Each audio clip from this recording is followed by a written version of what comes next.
Hey everyone, welcome back to the channel. Today, we're talking about something every investor needs, but doesn't always think about: an emergency fund. Whether you're just starting your financial journey or are a seasoned investor, having an emergency fund is crucial.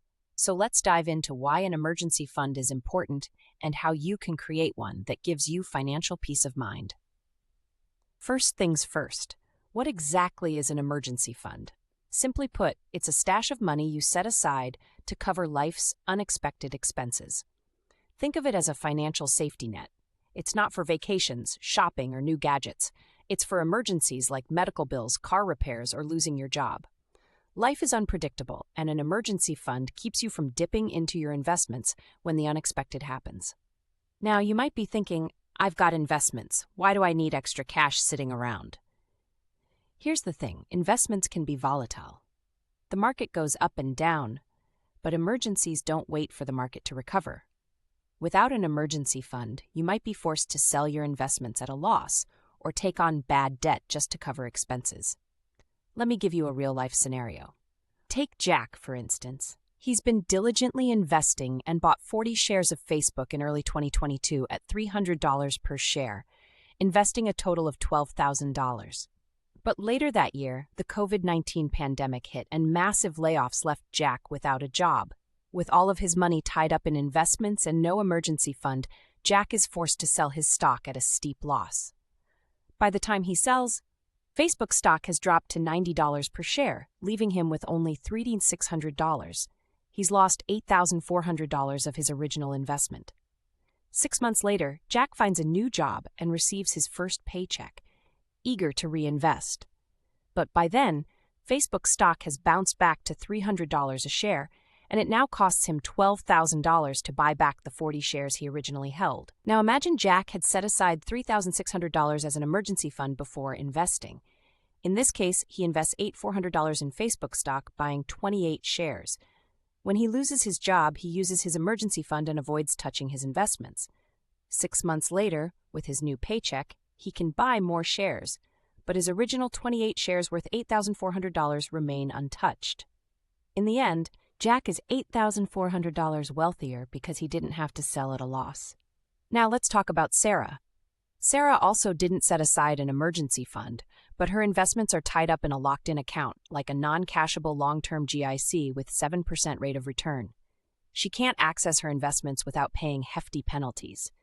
Instead, she's forced to cover her emergency expenses with her credit card, which charges her 20% interest. Without that emergency fund, she's now in debt, and the high interest is eating away at her financial progress, and her investment growth is not making up for it. That's why having a cash reserve is essential. It protects your long-term investments from short-term disruptions. It prevents you from having to make tough financial decisions like Jack or Sarah, whether it's selling at the wrong time or taking on debt with high interest rates. So how much should you save in your emergency fund? A general rule of thumb is to save 3 to 6 months of your living expenses. This means if your monthly expenses are $2,000, you'll want at least $6,000 to $12,000 in your emergency fund. The exact amount depends on your lifestyle, job security, and personal risk tolerance. If you have a steady job, you may lean towards the 3-month side, but if you're self-employed or in a less stable industry, aim for 6 months or more. Now that you know how much to save, where should you keep this money? You want your emergency fund to be liquid and accessible. The best place is in a high-interest savings account or a money market account. These accounts offer easy access to your money. The goal isn't to grow this money through risky investments. It's to have it ready when you need it, while still making it grow through no-risk investments. Building an emergency fund can seem overwhelming, but it doesn't have to be done overnight. Start small. Even setting aside $50 or $100 a month can add up over time. You can also direct any bonuses, tax refunds, or side income towards your emergency fund. The key is consistency. Keep contributing until you've reached your target amount, and remember, this is a priority. Your emergency fund should come before investing or any major purchases. One final tip. After you've used your emergency fund, make sure to replenish it as soon as possible. It's easy to forget about refilling that fund once it's been used, but that safety net should always be in place. Treat it like a bill you owe yourself. It's part of your financial health. To wrap up, having an emergency fund is one of the smartest financial moves you can make. It keeps you from going into debt, selling off your investments, or facing financial hardship when life throws you a curveball. So start building yours today. Your future self will thank you. Thanks for watching. Don't forget to like, subscribe, and hit the notification bell for more financial tips.